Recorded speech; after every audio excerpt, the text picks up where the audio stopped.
আসসালামু আলাইকুম সুপ্রিয় শিক্ষার্থী বন্ধুরা, কেমন আছো তোমরা? আশা করি ভালো আছো। আমিও আল্লাহর রহমতে ভালো আছি। করোনাকালীন এই পরিস্থিতিতে অনলাইন ক্লাসের ধারাবাহিকতায় আজকে আমি অষ্টম শ্রেণীর ইসলাম নৈতিক শিক্ষা ক্লাস নিয়ে হাজির হয়েছি। আজকে আমি তোমাদের অষ্টম শ্রেণীর ইসলাম নৈতিক শিক্ষার প্রথম অধ্যায় পাঠ 6, 7 এবং 8 অর্থাৎ আখিরাত, শাফাআত এবং জান্নাত নিয়ে আলোচনা করব। তো আসলে আমরা আলোচনায় ফিরে যাই। আজকের পাঠ হচ্ছে প্রথমে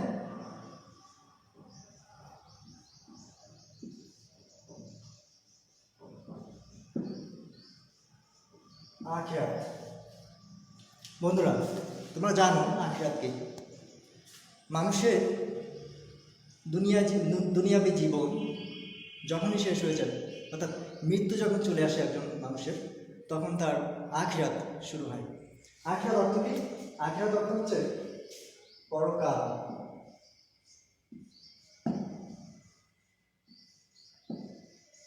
আখিরাত অর্থ কি বলতো? পরকাল। আমরা এই পরকাল নিয়ে কথা বলবো। পরকাল হচ্ছে মৃত্যুর পরবর্তী জীবন। একদম মৃত্যু থেকে শুরু হয় এবং এর কোনো শেষ নেই। এই যে সময়টা, এই সময়টা মূলত আখিরাত।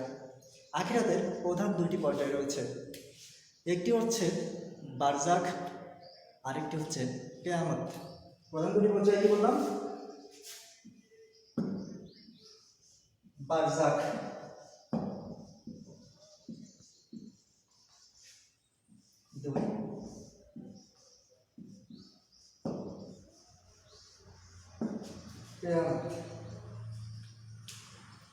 বারজাখ বারজাখ হচ্ছে দুইটি বস্তুর মধ্যবর্তী সময়।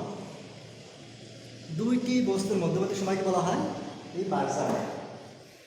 বারজাখ কোন দুটি বস্তু? এখানে বারজাখ বলতে মৃত্যু থেকে কিয়ামতের আগ পর্যন্ত যে সময়কালটা যেখানে থাকা হয়, এটা মূলত বারজাখ। এর আর এক নাম হচ্ছে কবর। এই বারজাখ সম্পর্কে যে পবিত্র কোরআনে আল্লাহ তাআলা বলেন, অমিন ওয়ারাইহিম বারজাখুন ইলা ইয়াউমি ইউবআসুন। এর অর্থ হচ্ছে আর তাদের সামনে রয়েছে বারজাখ, যা পুনরুত্থান পর্যন্ত কি থাকবে? বিদ্যমান থাকবে। আমি আয়াতটা এখানে লিখছি।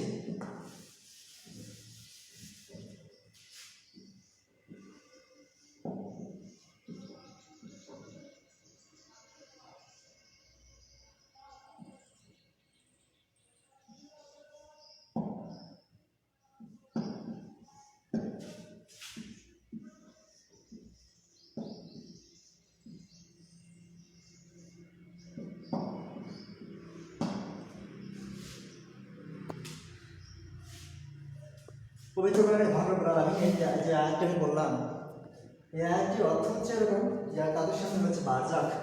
তাদের সামনে রয়েছে কি? বারজাখ বা কবর, যা কিয়ামত পর্যন্ত বিদ্যমান থাকবে। তো বারজাখে গুরুত্ব রয়েছে অনেকটা, যে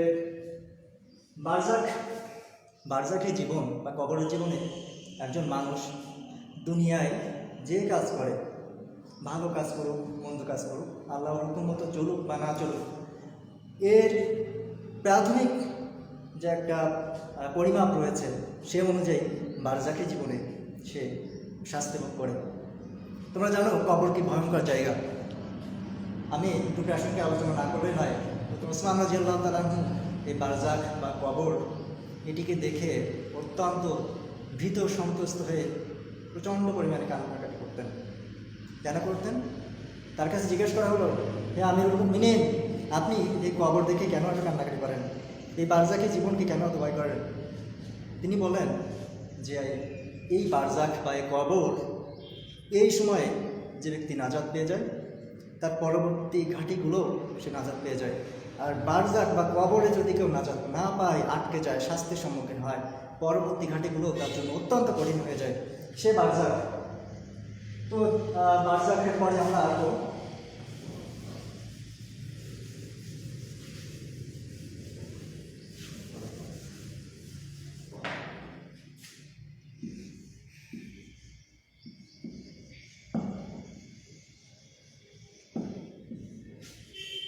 কিয়ামত। কেয়ামত আমরা শব্দটির সাথে অত্যন্ত পরিচিত। শব্দটি কিন্তু আরবি। কেয়ামত শব্দের অর্থ কি?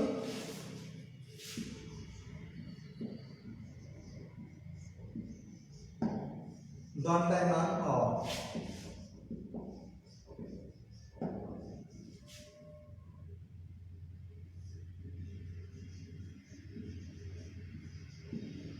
সোজা হওয়া।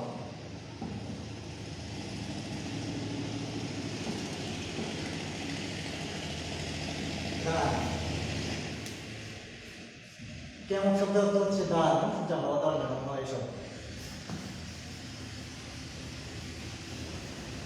বারজাখের জীবন বা কবরের জীবন শেষ হওয়ার সময়টাই কিয়ামত সংঘটিত হবে, যখন পৃথিবীতে আর একটা মানুষ বা একটা প্রাণীও থাকবে না আল্লাহ বলার মতো, তখন এই কিয়ামত সংঘটিত হবে। অর্থাৎ পৃথিবী সম্পূর্ণরূপে ধ্বংস হয়ে যাবে, কোনো প্রাণী জীবিত থাকবে না।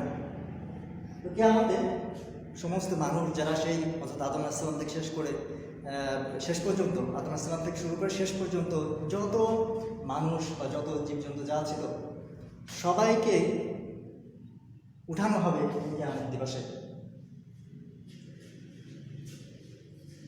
এটা আমাদের জীবনে অত্যন্ত গুরুত্বপূর্ণ একটি অধ্যায়। এই কিয়ামত এমন একটি বিষয় যে বিষয়ের পর যদি কেউ ঈমান না রাখে তবে সে কিন্তু সরাসরি কাফের বলে সাব্যস্ত হবে। কিয়ামতের গুরুত্ব কি? আকাইদ, আমরা যে আকাইদ মানে কি বলেছিলাম বন্ধুরা? আমরা আকাইদ সম্পর্কে লেখাপড়া করে আসছি। আকাইদ কি বলতো? যে ইসলামের মৌলিক বিষয়সমূহের প্রতি যে বিশ্বাস স্থাপন, এর অন্যতম একটি বিষয় আমরা বলেছিলাম কিন্তু এই কিয়ামত। তো এই কিয়ামতের একটি কেমন গুরুত্বপূর্ণ আকাইদের একটি গুরুত্বপূর্ণ অধ্যায় হচ্ছে কিয়ামত। তাহলে কিয়ামতের প্রতি যদি কেউ বিশ্বাস স্থাপন না করে তাহলে তার কিন্তু ঈমান থাকে না। তো আল্লাহ তাআলা এই কিয়ামতের প্রতি যারা বিশ্বাস স্থাপন করে তাদের সম্বন্ধে বলেছেন অবিল আখিরাতি হুম ইউকিনুন। আর অবিল আখিরাতি আমি একটা লিখে দিচ্ছি।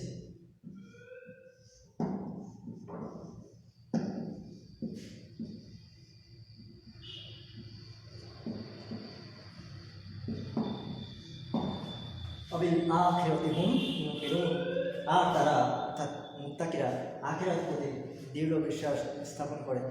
যারা প্রকৃত মুত্তাকি, যারা প্রকৃত মুমিন, তারা কিন্তু এই কিয়ামত বলো সমস্ত আখিরাতের সমস্ত বিষয়গুলোকে পরিপূর্ণভাবে, দৃঢ়ভাবে, সম্পূর্ণভাবে বিশ্বাস করে। তো আখিরাতে বিশ্বাস এর মাধ্যমে কী হবে? আখিরাতে বিশ্বাসের মাধ্যমে একজন মানুষ সৎ কর্মশীল হয়, নেককার হয়, তার দ্বারা খারাপ কাজ হয় না বলে চলে।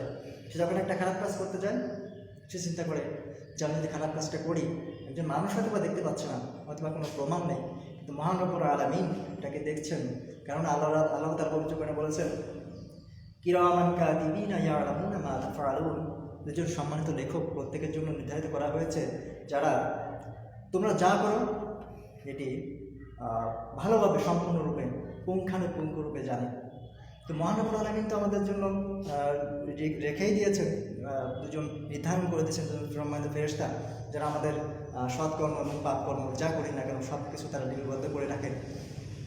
তো যখন একজন মানুষ, একজন মুমিন তার পাপ কাজ করতে যাবে, তখন কিন্তু সে অবশ্যই আখিরাতের কথা চিন্তা করলে সে কিন্তু এই কিয়ামতের কথা সহ কোনো বিষয় সে অস্বীকার করতে পারবে না। পাশাপাশি সে কিন্তু পাপ কাজ থেকে সম্পূর্ণরূপে বিরত থাকবে। তো এরপরে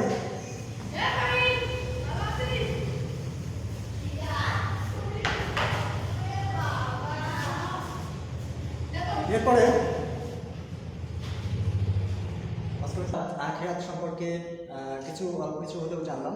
এরপর আমরা পরের পার্ট শাফাত সম্পর্কে জানবো। আমরা জানি যে শাফাত কি।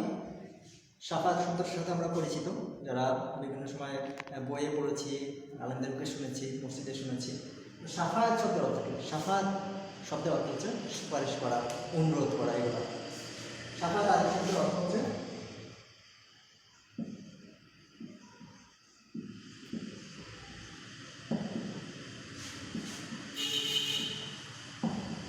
সুপারিশ করা।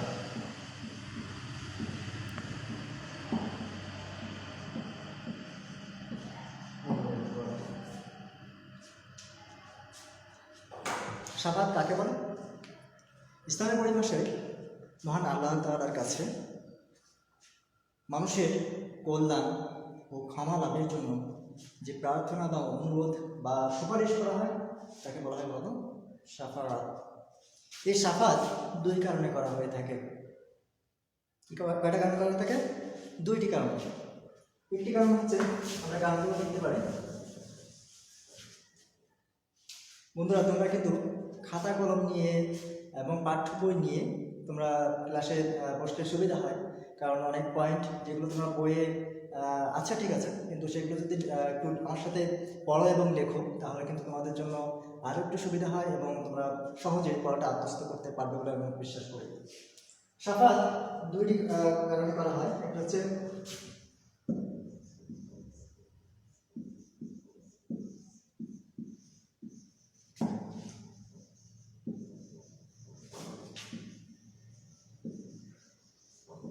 পাপীদের ক্ষমা প্রার্থনা, আরেকটা হচ্ছে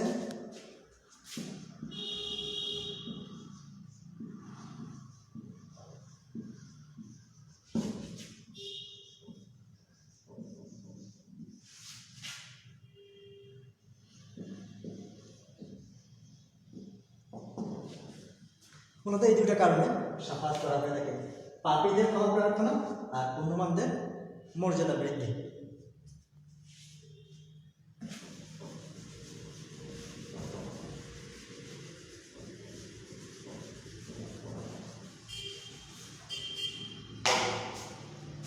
কিয়ামতের মাঠে মহান রব্বুল আলামিন, তোমরা ইতিপূর্বে এই কিয়ামত সম্পর্কে জানবে, এই কিয়ামত যখন সংগঠিত হয়ে যাবে তখন মহান রব্বুল আলামিন সমস্ত মানুষকে একত্রিত করবেন, যেটাকে বলা হয় হাসরের মাঠ। ওই মাঠে মহান রব্বুল আলামিন সবাইকে তার দুনিয়ায় যে কাজগুলো সে করেছে, পাপ পুণ্য যা কিছু করেছে না কেন, সব কাজের পুঙ্খানুপুঙ্খরূপে হিসাব ওদিন মহান রব্বুল আলামিন নেবেন। আল্লাহ তাআলা পবিত্র কোরআনে বলেছেন, হামান ইয়ামাল মিসকালা যাররাতিন খায়রান ইয়ারা ওয়া মান ইয়ামাল মিসকালা যাররাতিন শাররান ইয়ারা। তোমরা যদি অনুপরিমাণও ভালো কাজ করো সেটাও দেখতে পাবে, আবার যদি কেউ অনুপরিমাণ খারাপ কাজ করে সেটিও দেখতে পাবে। তো শাফাত কেন লাগবে? ওই দিন আমরা সমস্ত মানুষ যখন একত্রিত হবে, স্বভাবতই আমাদের পাপ পুণ্য মিলেই একটা গুণ, পাপ থাকবে পুণ্য থাকবে। তো এগুলো নিয়ে যখন একটা মানুষ হয় তখন এই বিচার যখন আল্লাহ তাআলা করবেন, আমরা কিন্তু অধিকাংশই মহানবুল আলামিন যদি এর কী পাপের কারণ জিজ্ঞাসা করেন, কেন করবে এই পাপটি, কেন করবে তুমি? তোমাকে আমি তো দুনিয়ার সমস্ত নিয়ামত দিয়েছিলাম আমার ইবাদত করার জন্য, তুমি কেন এই একটি পাপ করলে? তখন কিন্তু আমাদের কোনো জবাব থাকে না। আর আমরা তো একটি খারাপ কাজ করছি এমন না, আমরা তো হাজার হাজার লক্ষ লক্ষ প্রতিনিয়তই আমাদের সব কিছু নিঃশ্বাস নিঃশ্বাসে আমরা পাপ করে থাকি। যে এতগুলো পাপ যখন আল্লাহর সামনে হাজির হবে, এতগুলো পাপ নিয়ে, তখন কিন্তু আমাদের একটু শাফাত না হলে, রাসূল সাল্লাল্লাহু আলাইহি ওয়াসাল্লাম যদি আমাদের জন্য শাফাত না করেন বা যাদের শাফাত দেওয়া হবে তারা যদি আমাদের জন্য শাফাত না করেন তাহলে কিন্তু সেটা আমাদের জন্য অত্যন্ত ভয়ঙ্কর এবং খারাপ একটি বিষয় হবে। এর জন্য শাফাতের গুরুত্ব কিন্তু অপরিসীম একজন মুমিনের আখিরাত জীবনে। শাফাত দুই প্রকার, তোমরা শাফাত সম্পর্কে জানবে। তো শাফাত দুই প্রকার। কয় প্রকার? দুই প্রকার।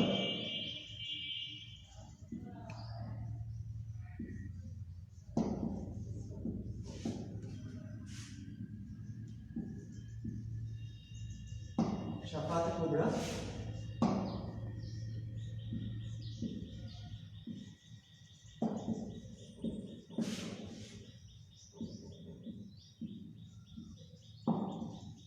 শাফাত সুগরা।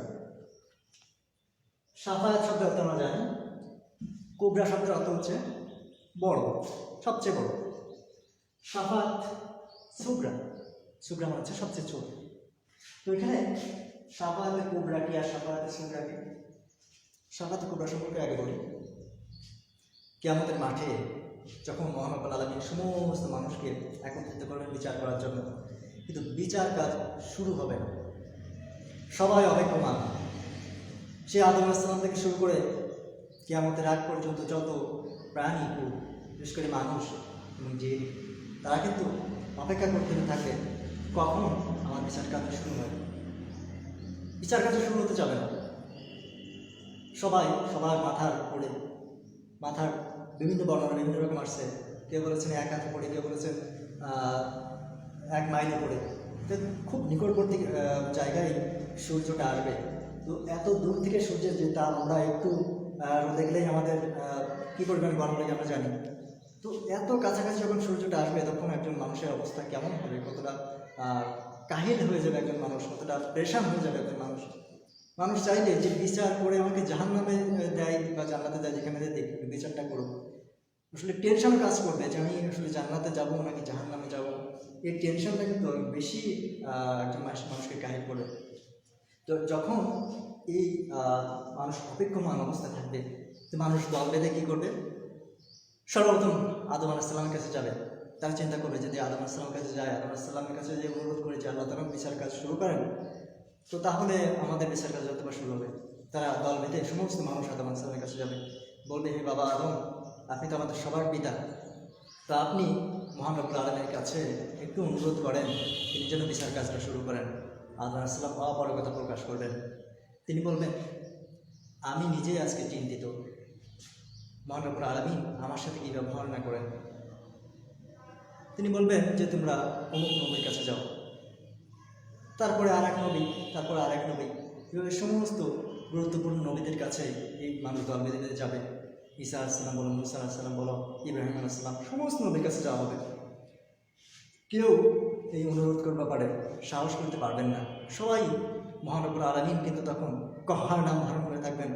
মহান রব্বুল আলামিনের একটি নাম, এই কঠোরতা বিরাজ করে একটি নামে, কহার নাম ধারণ করে থাকবেন।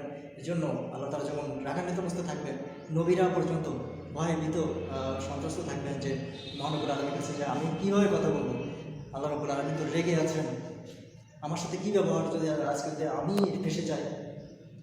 তো এরপর ঈসা আলাইহিস সালাম সম্ভবত উনি বলবেন যে আমি পারবো না, তবে আমি তোমাদেরকে একজন মানুষের সন্ধান দিতে চাই, একজন নবীর সন্ধান দিতে চাই, যিনি মহান রব্বুল আলামিনের কাছে সবচেয়ে প্রিয় সৃষ্টি, যিনি আল্লাহ তাআলার কাছে সবচেয়ে প্রিয় একজন মানুষ, প্রিয় নবী, প্রিয় রাসূল, যাকে সৃষ্টি না করলে কিছু সৃষ্টি করা হতো না। মুহাম্মদ রাসূলুল্লাহ সাল্লাল্লাহু আলাইহি ওয়াসাল্লামের কাছে তোমরা চলে যাবে। সমস্ত মানুষ রাসূল সাল্লাল্লাহু আলাইহি ওয়াসাল্লামের কাছে যাবেন এবং তার কাছে অনুরোধ করবেন। রাসূল সাল্লাল্লাহু আলাইহি ওয়াসাল্লাম সিজদায় পড়ে যাবেন।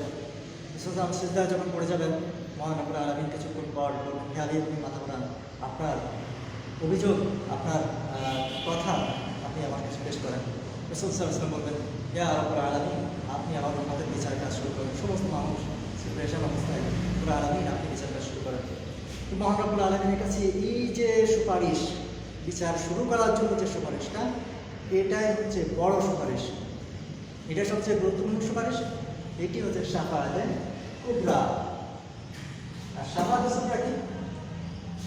শাফাআতে সুগরা হচ্ছে বিশেষ করে পাপী বান্দা যারা রয়েছে তাদের পাপ মার্জনা করে, যারা পাপের কারণে জাহান্নামে যাওয়ার জন্য উপযুক্ত হয়েছে কিন্তু ঈমান ছিল, বেঈমান, কোনো বেঈমানের জন্য সুপারিশ করা হবে না, কোনো বেঈমানের জন্য কেউ সুপারিশ করবেন না, আল্লাহ তাআলা সুপারিশ করবেন না।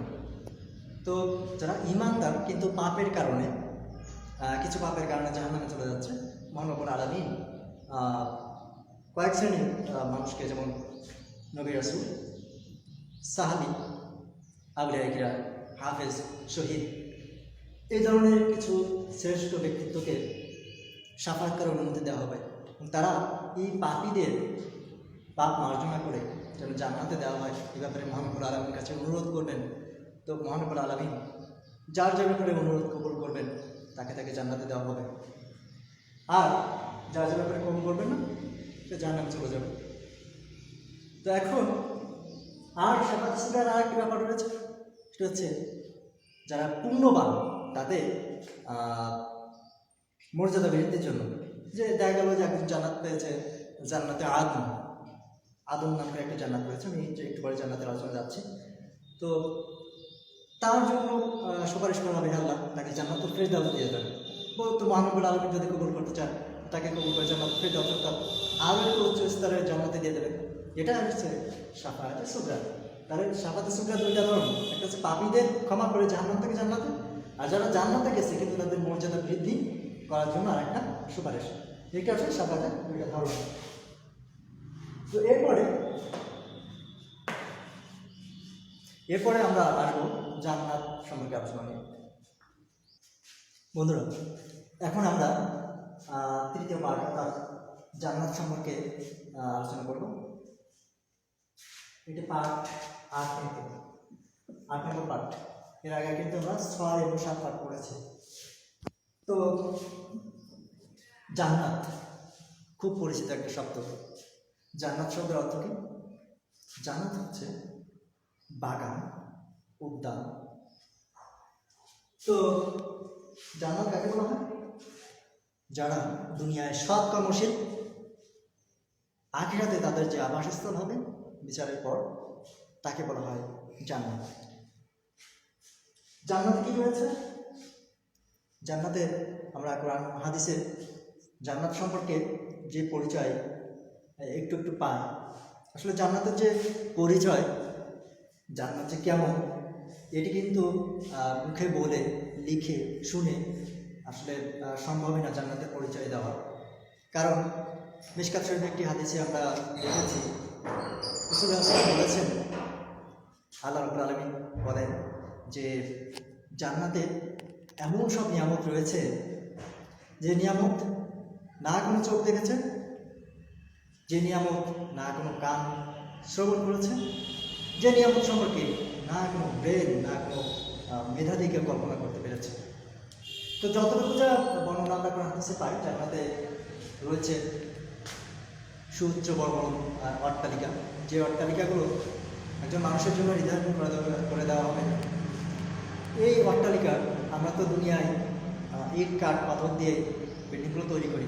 জান্নাতের বিল্ডিংগুলো হবে স্বর্ণ, রৌপ্য, মণি, মুক্তা, ইয়াকুত, পাথর, এসব দিয়ে মূলত জান্নাত তৈরি করা হবে।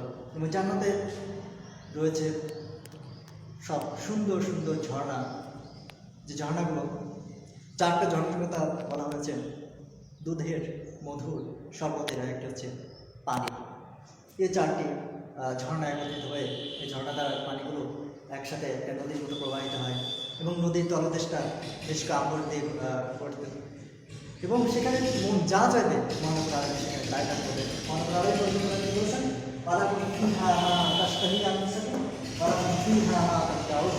তোমাদের মন যা চাইবে জান্নাতে সেটা দেওয়া হবে এবং তোমরা সেটা যেটা দাবি করবে সেটাও দেওয়া হবে। আমাদের মধ্যে যারা জান্নাতে অধিবাসী হবে মহান রব্বুল আলামিন তাদের মন যা চাইবে সেটাও দেবেন, তারা যদি কিছু দাবি করেন সেটাও দেবেন। তোমরা জানো যে একজন মানুষের যে সবচেয়ে শেষে জান্নাতে যাবে এবং সবচেয়ে নিম্নমানের জান্নাতটা পাবে, তার জান্নাতের পরিমাণ হচ্ছে 10টা দুনিয়া সমান।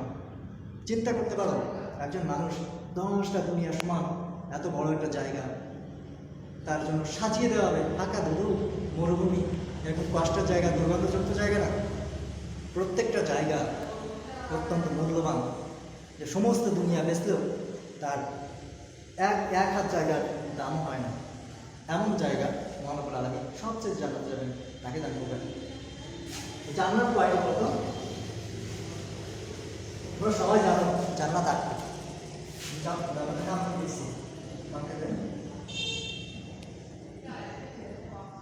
আদম,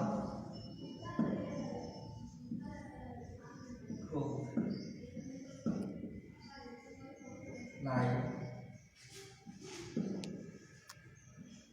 মা,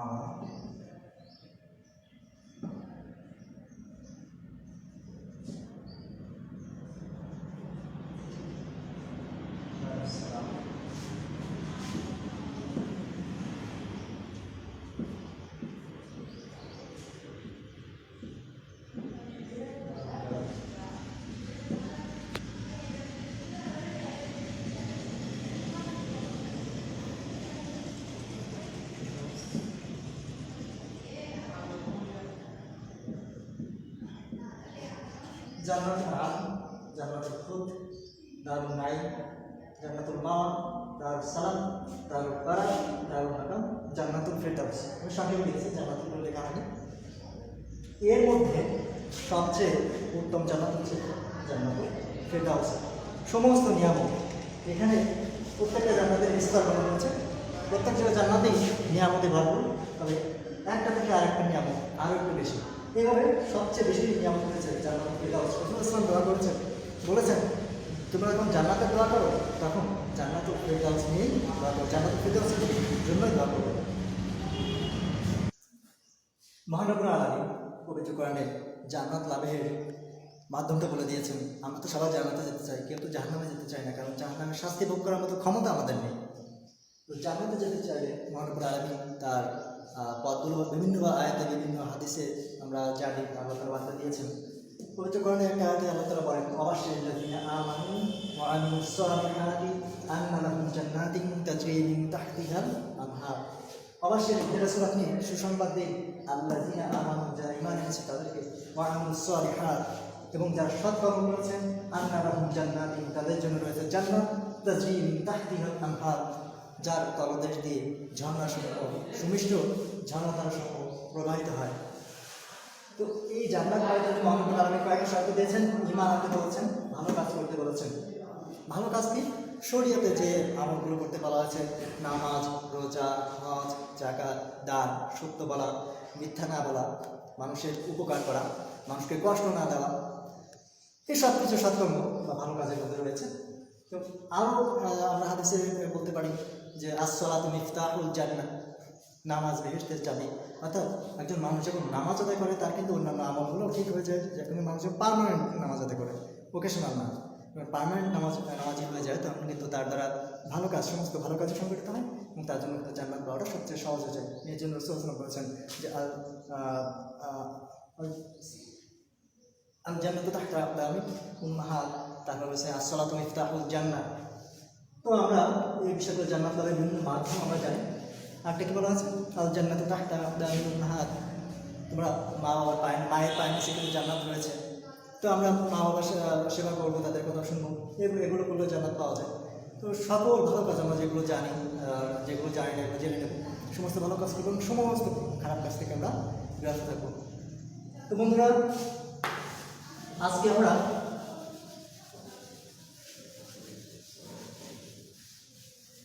তিনটা ভাগ সম্পর্কে জেনেছি। প্রথমে জেনেছি আখিরাত,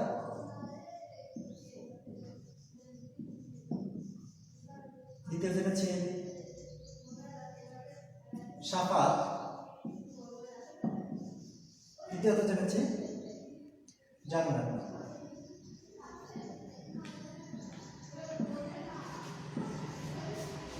তো এই পাঠগুলো তোমরা মনোযোগ দিয়ে ক্লাসটা যদি ভালো লাগে আর একবার দেখবে, এবং মূল বই, পাঠ্য বই তোমরা ভালোভাবে পড়বে। পড়ে এই বিষয়গুলোর যে প্রশ্নগুলো হতে পারে, তোমরা নিচে নিচে মার্ক করে প্রশ্নগুলো বের করবে। সেখানে নোটের থেকে সহ বিভিন্ন মৌলিক নির্বাচন প্রশ্নগুলো বের করে করে পড়বে। এবং শুধুমাত্র পরীক্ষা পাশ করার জন্য কিন্তু ইসলাম শিক্ষা ক্লাস না। ইসলাম আমরা শিখি পরীক্ষা পাশ করার জন্য নয়, ইসলাম শিখি আমরা নিজের জীবনে বাস্তবায়ন করার জন্য, মহানবুল আলামিনের সন্তুষ্টি হাসিল করার জন্য। আমরা পরীক্ষা ভালো করবো, মহানবুল আলামিনের সন্তুষ্টি হাসিল করবো। আল্লাহ তাআলা যেন আমাদেরকে উভয় জগতে আমাদের কল্যাণ লাভ করার তৌফিক দান করেন। ওয়া আখিরু দাওয়ানা আলহামদুলিল্লাহি রাব্বিল আলামিন। আসসালামু আলাইকুম।